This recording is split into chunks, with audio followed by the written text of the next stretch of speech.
I definitely don't feel it should be a service used still to diagnose children. Unfortunately, Farrah was wrongly diagnosed over text message and was told that her rash was due to antibiotics and to continue them. And I can't help but wonder if Farrah had been diagnosed at the time her rash came out face to face, she would have been put on the correct antibiotics, which would have sped up her recovery.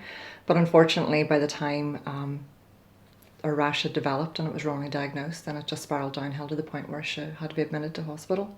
So I would like to call for the abolishment then of diagnosing children through text messages, although I can see how it would be helpful for vulnerable people who can't maybe attend the group surgery, but it just needs completely restructured to the point where more face-to-face appointments need to happen, but it's not completely all the GP's fault all the time. I felt relieved at the time whenever I knew Farrah was going to make an improvement, but my heart goes out to every child in Northern Ireland now who's either waiting on an operation that's been cancelled because of lack of assembly, or else who hasn't got the medication that they needed because it couldn't be passed in the assembly.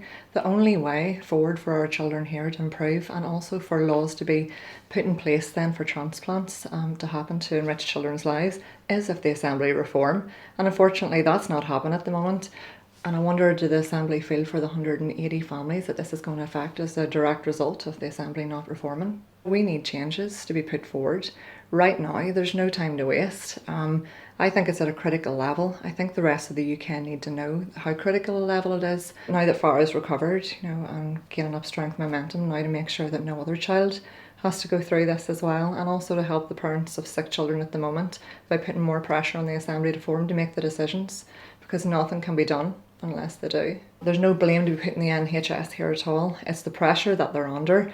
There's desperate call and need for a restructure and reconfiguration as put together by this panel for the Bengoa report.